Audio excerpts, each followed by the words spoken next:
We're live on Channel 4.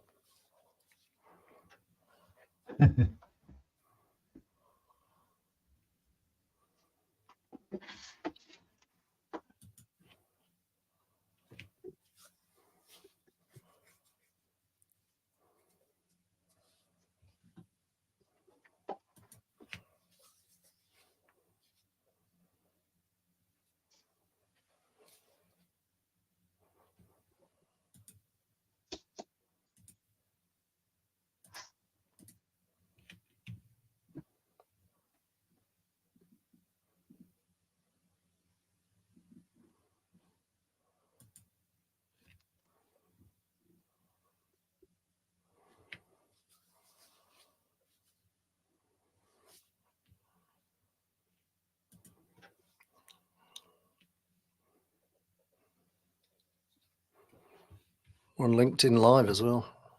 Facebook, YouTube, everywhere. Every channel. Coming to a channel near you, currently. Any channel, pick a channel.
Right, good morning, everybody, or good afternoon, depending on where you are in the world.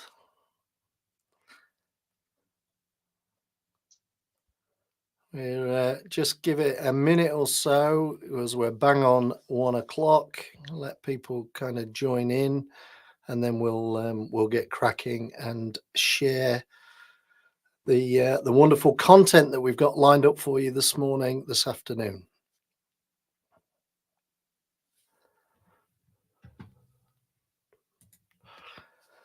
Hi, Stuart. Afternoon, Faye. Hi, Becky. And hi, Sasha. I think I've already said hello to Sasha. Good morning to Sasha. That'll be morning, yeah. Hi, Yael. Hope you're okay.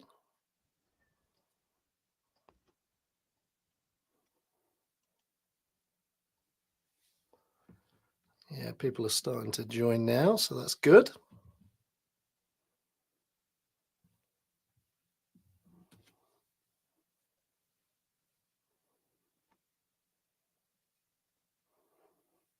Just give it another 60 seconds or so, and then we'll start sharing the presentation with you today.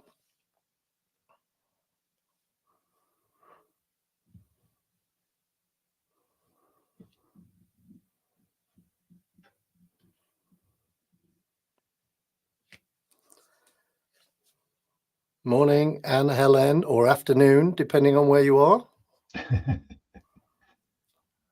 Probably in France, I think, unless you're over in the UK.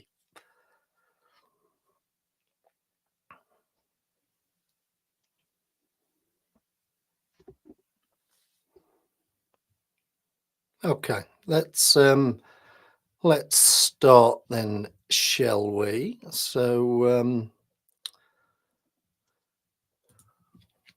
let's talk about leadership then, shall we? So welcome to our webinar. Today we will be unlocking the secrets to effective leadership.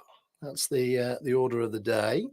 So what's the plan? Well, over the next 45 minutes, our goal is to give you some insight into the changing demands of leadership. We'll share our answer to the question that we get asked probably more than any other, which is, what is it I'm supposed to do now I'm a leader? You'll gain 9 different perspectives around purpose, people, and productivity to broaden your leadership knowledge.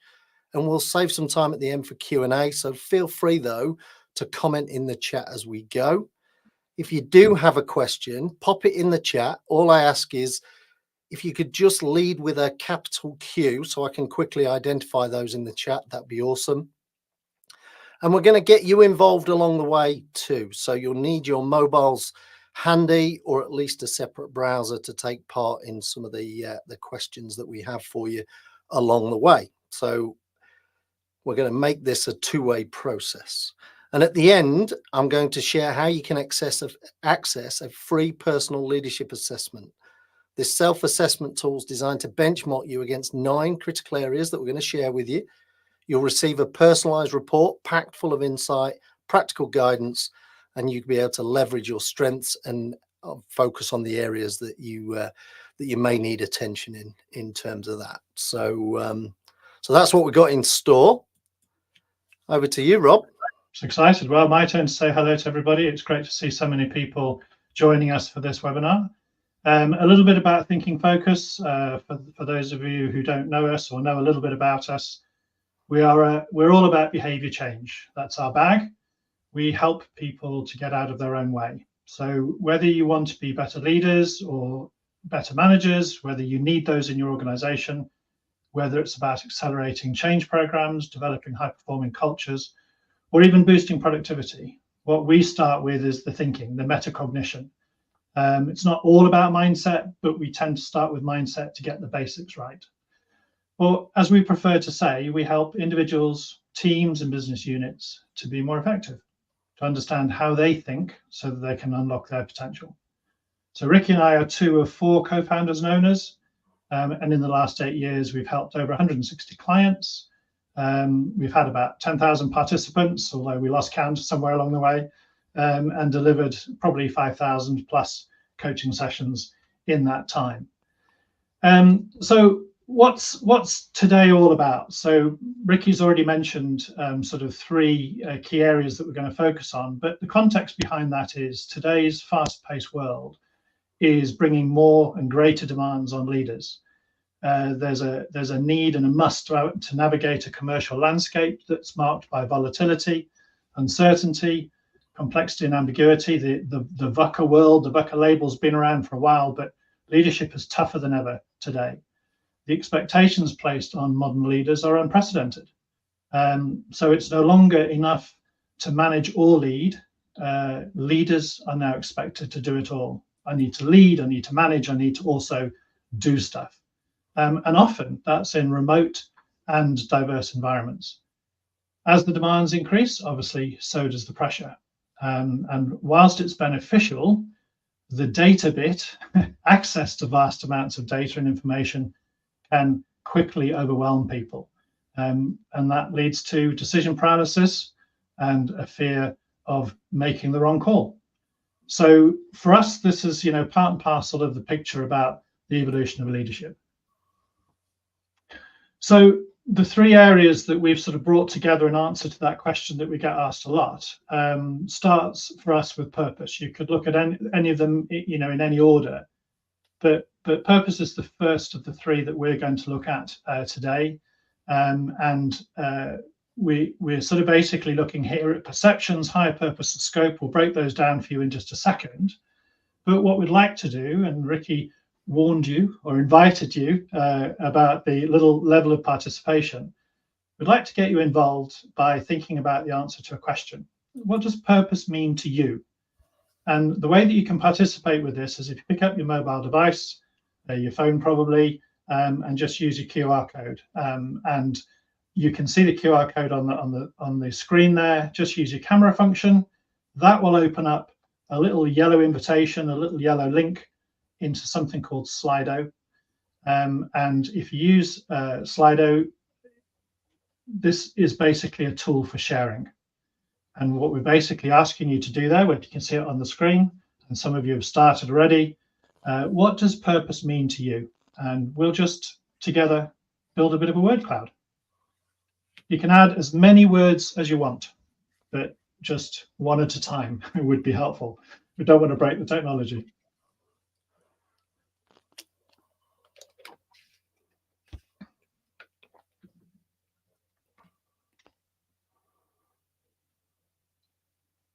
So why we exist, having meaning.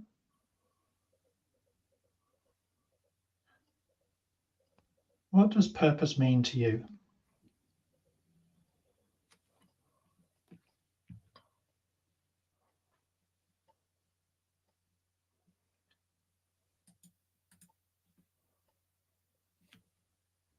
Meaning is the dominant so far. More choices on that than others.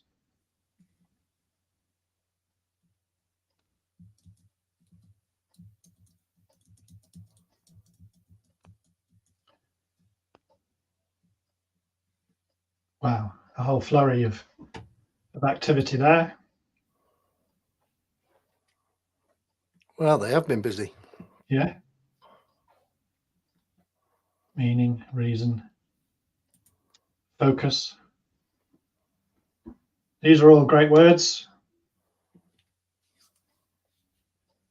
A great indication of how you attach, and sorry to use the word, some meaning to the word purpose. So that's great.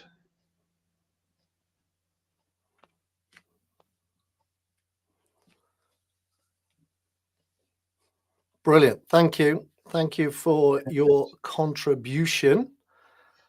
Let's work in then a little bit more about what purpose is about in terms of our three areas. So in our work with many organizations, we found that purpose has three areas of focus: how people perceive it, their connection to higher purpose, the why, and understanding what's in scope, why this and not that. So when we start to unpack this, first up is perceptions, and leaders are the PR representatives of the business. Your main goal is to build a team dedicated to that common goal and to clearly articulate how what your people do matters to the big picture. As Jim Collins says in Good to Great, find people who buy into your why, not necessarily the what. People who get your why will find their own connection and they'll stick around longer. And your role here is to build your tribe, build your followership. Higher purpose, well, that's the North Star. It determines the direction of travel, but it also acts as the guide rails for making decisions. A clear and compelling purpose should easily flag whether a decision is congruent with your purpose. And your role is to constantly champion the purpose amongst your tribe. We typically say that by the time you're getting bored of the message, that's about the time when it's actually starting to cut through and land with your people. Scope, well, that's all about strategy. And as Michael Porter says, strategy is choosing what not to do. And your role here is in defining what's in scope, what's not. It's about mobilizing your key resources to deliver goals and objectives, despite leaders, and we all work for these people, wanting everything and they want it now. the reality is not all projects are equal. There are some that are more important than others. And it's the failure to realize or accept this means that the reality is we're going to either achieve nothing and certainly not at the quality that we want or need or certainly aspire to. Over to you, Rob. Thank you, Ricky. That's great. So let's move on to the second of the P, the people. We'll look at people next, but again, we're going to ask for a little bit of participation from you in a second. A leader needs followers. People need somebody to follow. And what we thought we'd ask you here is, what are the 3 top people issues that you have currently going on? Now, we've created a list, and we're going to ask you to choose the top 3 from that list, so you can enable the Slido voting mechanism again. You'll see a short list. We've asked you to identify what they are, for you. It's just a poll, but if we don't have an issue of yours listed, what we're going to invite you to do is just drop that in the chat. So select and submit, and then we can compare notes. So your top 3 from this short list. Wake your phones up again. You shouldn't have to scan the QR code again because you're in this particular Slido session. Your screen will just change.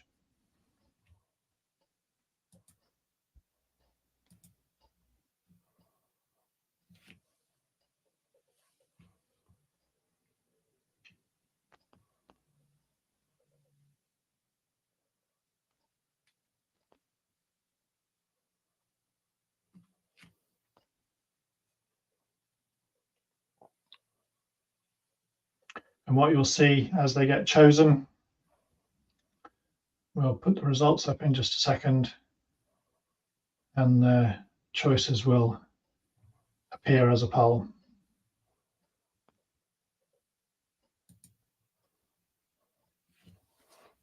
There we go. Interesting. People development, collaboration, and engagement.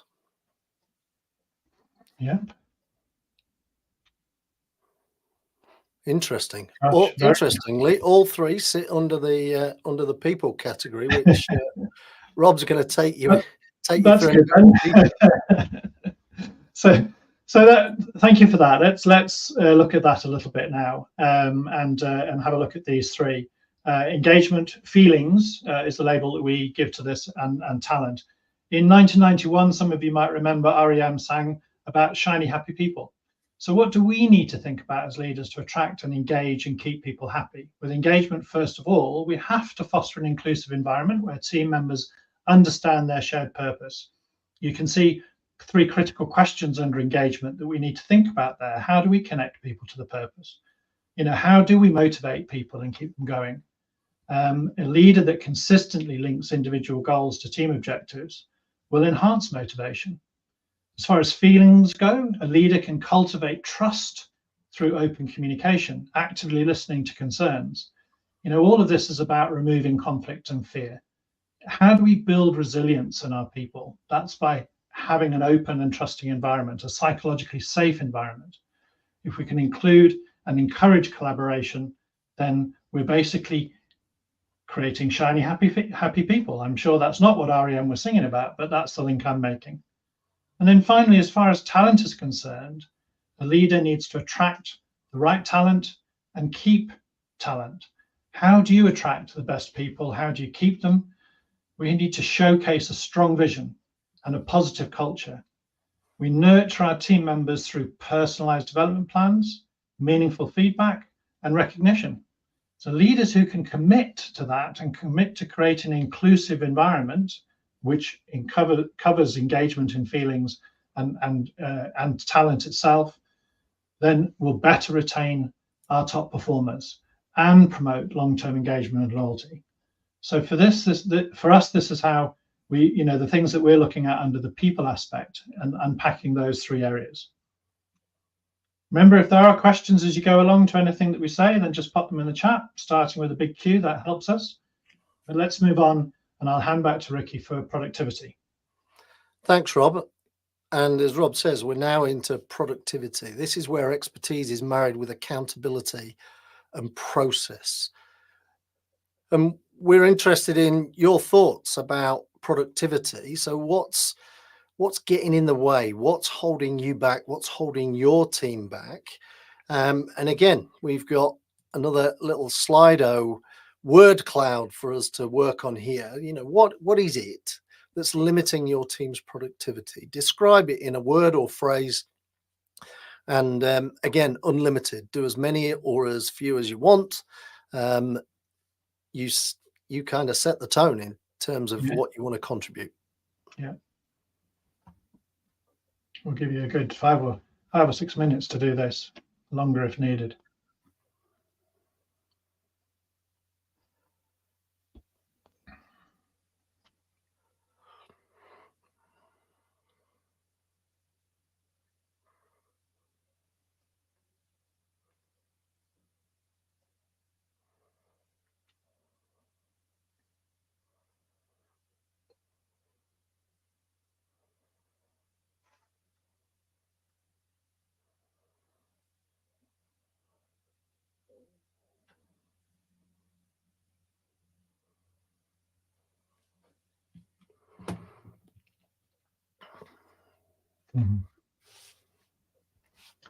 Very interesting that remote teams is written large and uncertainty.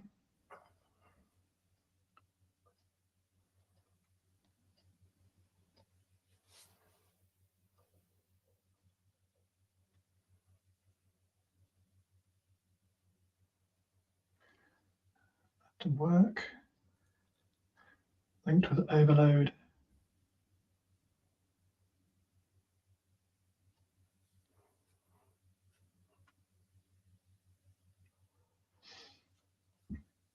Got too much to do, not enough time to do it in.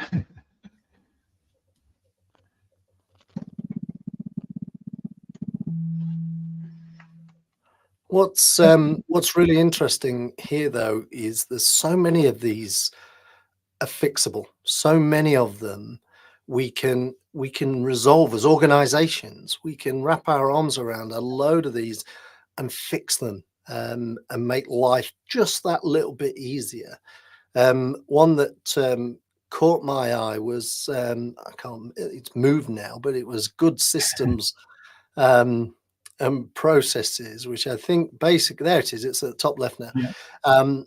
Which I'm assuming is a lack of those things, not necessarily the fact we've got them, that they're limited. Otherwise, we've picked the wrong system and we've designed the wrong process. But so yeah, so really, really interesting to get your contribution in terms of the stuff that's holding you back. And if it's of any solace, we see this everywhere we go, everywhere we work. Organizations share these similar frustrations. So thank you very much for sharing that, getting involved. So let's unpack these then in a bit more detail. For me, accountability is about three things. Are your people clear on who is responsible for what? It's hard to be accountable when I don't know what's expected of me. And who gets to decide when there's a conflict or an issue? In other words, whose head is on the chopping block for this particular thing? If it's me and I'm on the hook for that deliverable, it's only fair that I get to decide on any contentious issues. Yeah. How do we hold each other to account when things don't happen? Do we have a blame culture, or is it a win or learn culture? And when we say that, we don't mean that people get a free hit, but failure is often more complex than we think. So it's important to kind of unpick that and work out what's what. Turning to expertise, most leaders are promoted on the back of doing well at the level below, which doesn't necessarily equip them for this new role.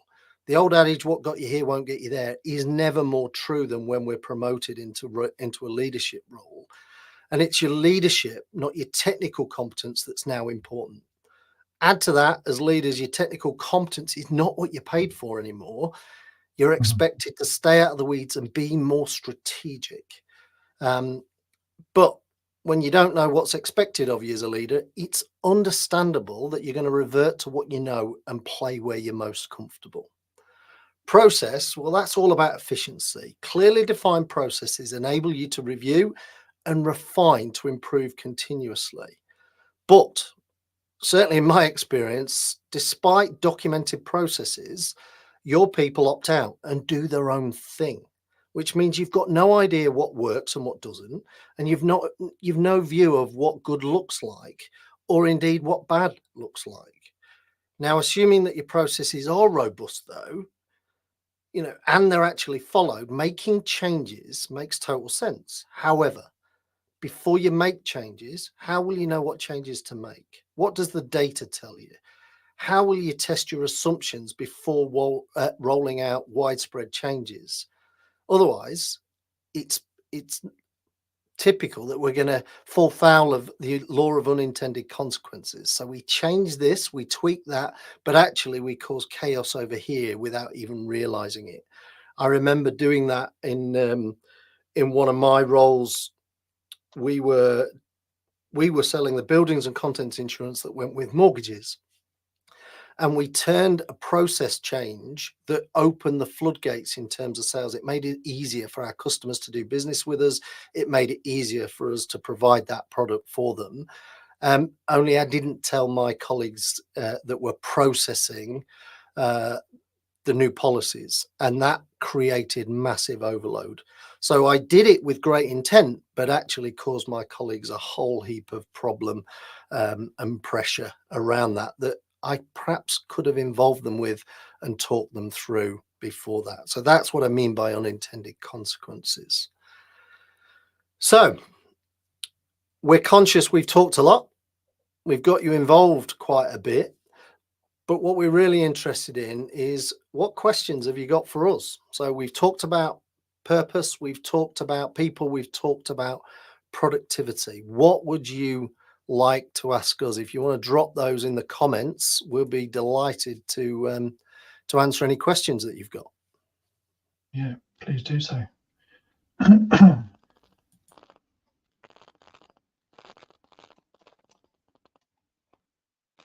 I was just nipping through the comments, and I don't think we've got any questions in so far, Ricky. No questions so far, no.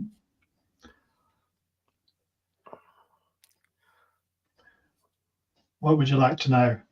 Otherwise, we blithely continue thinking that, the 3 Ps are perfectly well understood, not contentious, no challenges, no clarity needed. Please feel free. Yeah, and we're up for that, by the way. We're up for challenge. If you disagree with one of our points, disagree with a perspective, we're up for that. We're not saying we've got all the answers here. We have a perspective, and our aim with the 3 Ps in particular was to get to a point where we could provide an answer to that question. I'm a leader. Now what? What do I do now? Well, you're all very shy. Yeah. Oh, here we go. Thank you. How can I give my team purpose when I'm not sure what mine is? How do you answer that one, Rob? Well, so thank you very much for the question, Chiri. The first thing that I think comes to mind is, how could you find out what your purpose is as a starting point to that? Purpose for me is 2-dimensional, right? We have to have an individual purpose, a meaning, values that sort of drive us. And then there's the purpose of the place or the organization or the work that we're involved in. And it's got to be a very happy union if our personal purpose is very closely linked to the work purpose, so that we're not feeling like we're a square peg in a round hole.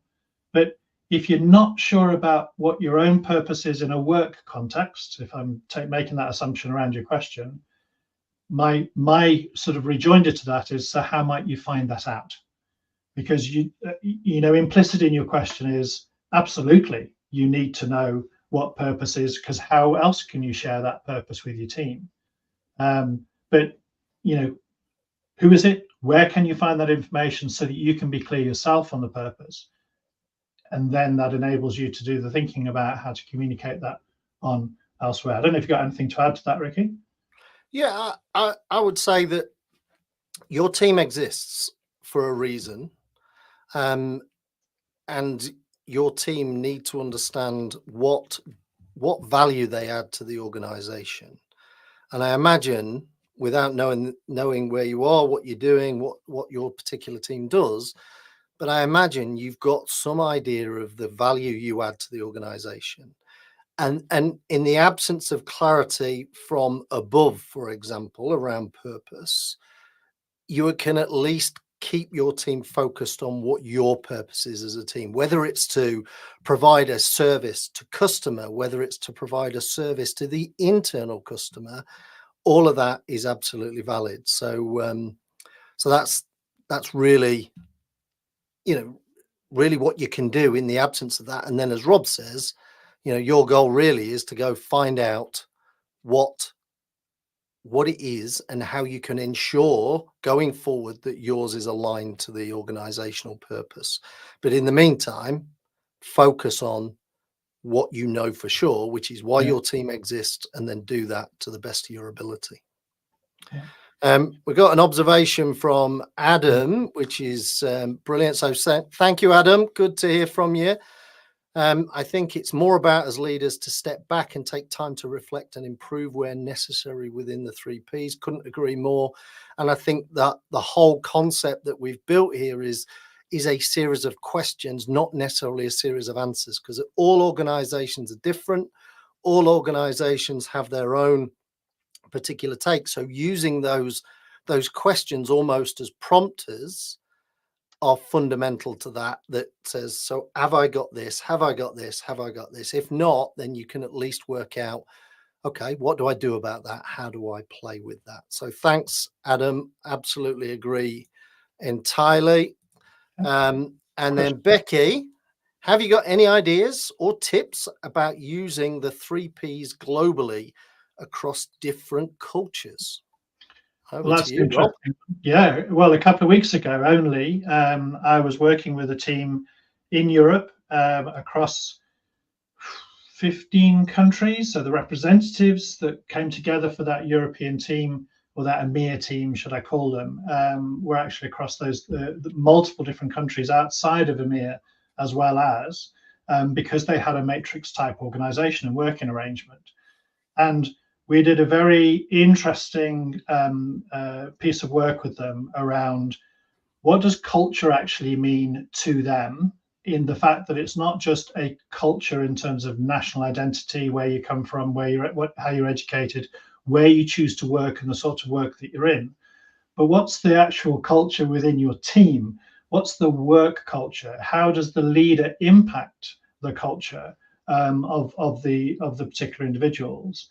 And we lent very heavily on some work that was done around what's called a cultural blueprint, looking at sort of 8 different characteristics, dichotomy of what it's like, what it's more like to work in a, let's say, Northern European type of culture rather than a Southern European type of culture. Is there a real difference between North American way of working and Far East way of working? And of course there are some tendencies and there are some characteristics.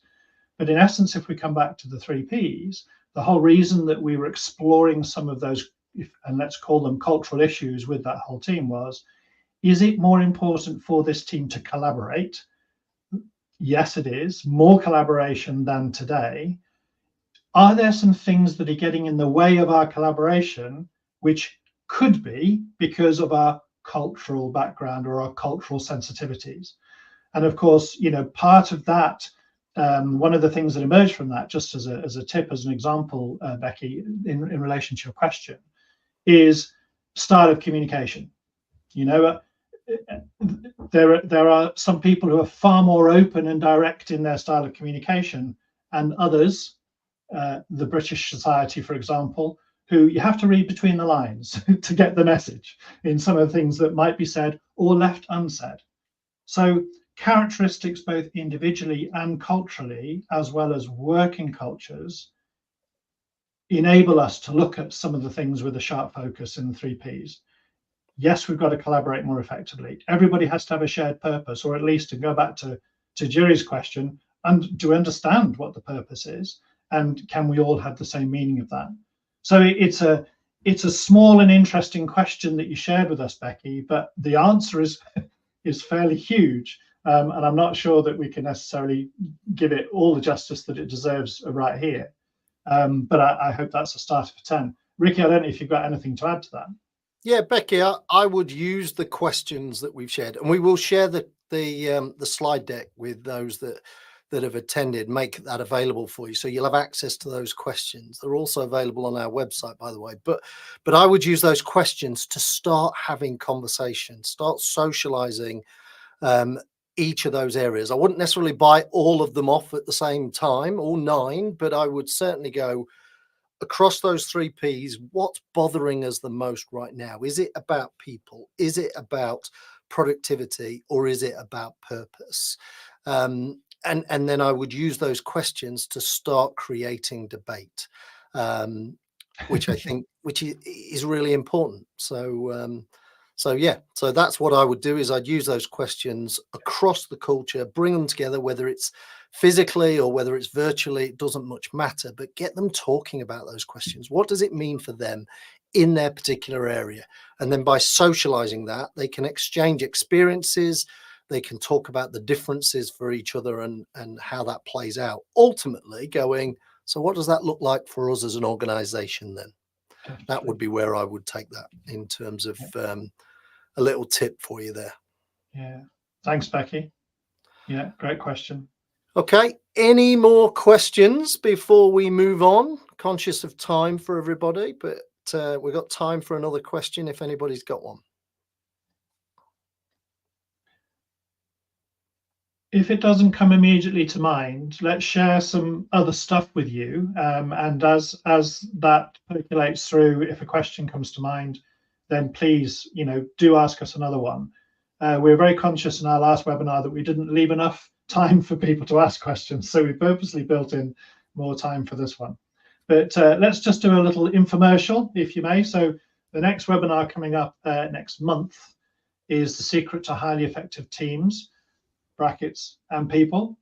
And really what we're concentrating on there, as you can see on the screen, are 3 fundamentals. So how we get in our own way, how you get in your own way, because we do. We just get in our own way. We don't help ourselves necessarily. So we're focusing on that. What's limiting your performance? And actually, you've already attended this webinar today because you've just given us all of that information about what's getting in the way of your performance. But, that might be personally, but for teams. But as Ricky said, there's nothing that we saw on that word cloud that you build that we haven't seen before. And that's not to sort of say, well, okay, so you've got to do better. They are tantamount to the things that we're struggling with at the moment, right? And have been for the last couple of years. And then the third thing is discovering the secret to productivity. Can we have an impact on enabling people to be more productive, more effective? Yes, we can. So that's what the focus of that next webinar is, that we're going to be hosting in October. Dates and details to follow as we firm that up. The other thing then is to hand you over to Ricky to tell you about a personal leadership assessment, which we flagged right at the beginning.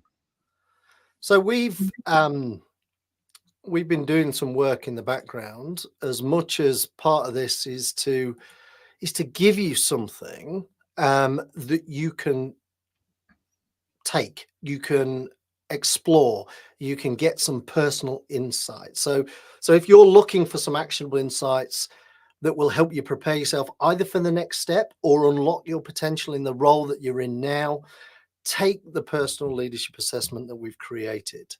It will give you a report and it will show how you measure up against the 9 critical areas that we've shared today. There are 27 questions to consider. It's probably going to take you around 15 minutes, but that depends on how much you want to think about the questions that are posed to you, but typically no more than 15 minutes. And you'll get a comprehensive assessment, and you'll get loads of tips and guidance on areas that you might want to think about improving. And the link to that is across the bottom there, as you can see. So assess.thinkingfocus.com/personal leadership assessment.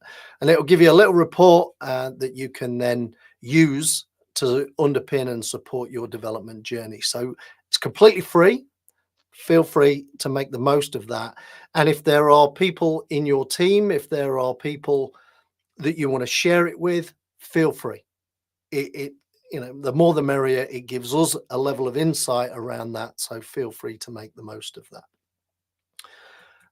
And then just finally, just to let you know, we've got bags of resource, we've got bags of content, and I would say make the most of it. There is something like 350 different videos, podcasts on our YouTube channel. We've got a newsletter, Mindset Matters, that's out every month, and we're constantly posting useful content, or at least we hope it's useful content, on LinkedIn. So make the most of those resources that are available to you, completely free of charge.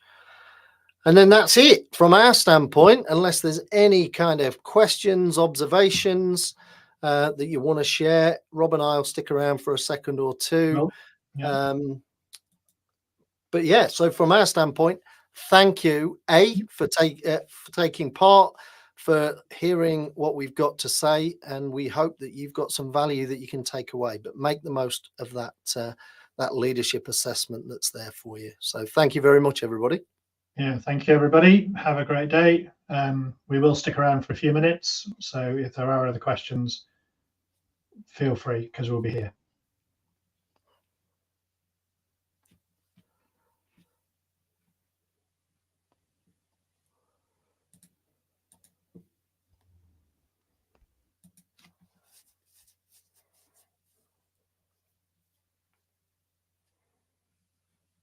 Thank you, Mark. Thank you, Becky.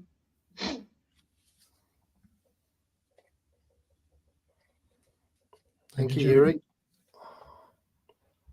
Thanks, Stuart. Thank you, Yale. You're welcome.